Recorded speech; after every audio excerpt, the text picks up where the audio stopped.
বর্তমানে আমরা সৌদিতে যাওয়ার জন্য অনেক আশা নিয়ে থাকি, এমনকি বর্তমানে আপনারা দেখতেছেন সোশ্যাল মিডিয়ায় কিছুদিন যাবৎ আমি যে লিস্টগুলো তৈরি করেছি এবং যে তদন্ত পেয়েছি।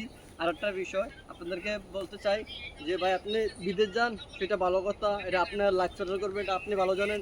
কিন্তু ভাই, এমন মানুষের ভুল ফান্দে পরে নিজের জীবন নষ্ট করবেন না ভাই। আপনার জীবন আপনার কাছে 20 টাকার চেয়েও বেশি। এমন মানুষের ভালো মন্দ করবেন না যে মানুষের আশায় এবং কি আপনার মানুষের ভালো ব্যবস্থা মানুষ কিন্তু করে না। আপনার চিন্তা করবেন যে ওই জিনিসটা চিন্তা করবেন যে আপনি যদি বিদেশে যান, বর্তমানে যে ট্রাভেলগুলো আছে, যে এম্বাসিগুলো আছে, বাংলাদেশে বলেন, এমনকি সৌদি আরবে বলেন, এবং নানান মিডল ইস্টে আছে, মালদ্বীপেও আছে।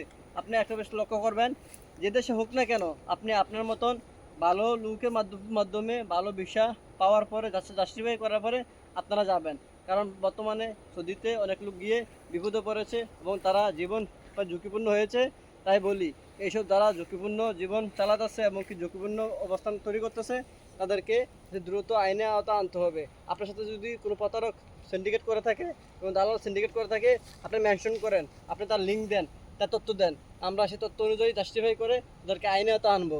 আর একটা বিষয়, আপনি নিজে অপরাধ করবেন না, অন্যকে অপরাধে যুক্ত করবেন না। নিজে ভালো থাকুন, অন্যকে ভালো রাখার চেষ্টা করুন। নিজে সতর্ক হন, অন্যকে সতর্ক করুন। এই ভিডিওটা তাদের জন্য যারা অন্যায়কে প্রশ্রয় দেয়। আপনি নিজে অপরাধ করবেন না, অন্যকে অপরাধী করার জন্য সহযোগিতা করবেন না। আমি আপনার জন্য উদ্দেশ্য করে ভিডিওটা বানাচ্ছি। যারা সিন্ডিকেট করতেছে, যারা কিনা দালালদের সাথে যুক্ত আছে, যারা অন্যের বিরুদ্ধে কথা বললে তাদের ভালো মানুষদের বিরুদ্ধে অভিযোগ করতেছে, আমি তাদেরকে বলতেছি আপনারা এখনো সময় আছে।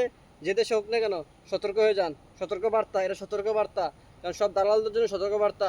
যে অন্যায় করবে, যে ব্যক্তি অভিযোগ করবে যার বিরুদ্ধে, আমরা সেটা জাস্টিফাই করে তদন্ত করে তারপরে আমরা তাদেরকে আইনের আওতা আনবো। সত্য পথে চলার চেষ্টা করবেন, নিজেও চলবেন, অন্যকেও চালাবেন। এবং কি ভালো পরামর্শ থাকলে দিবেন, যদি পারেন কাউকে উপকার করবেন, ক্ষতি করবেন না। আমরা সত্যের পক্ষে কথা বলি, সত্যের পক্ষে লড়াই করি।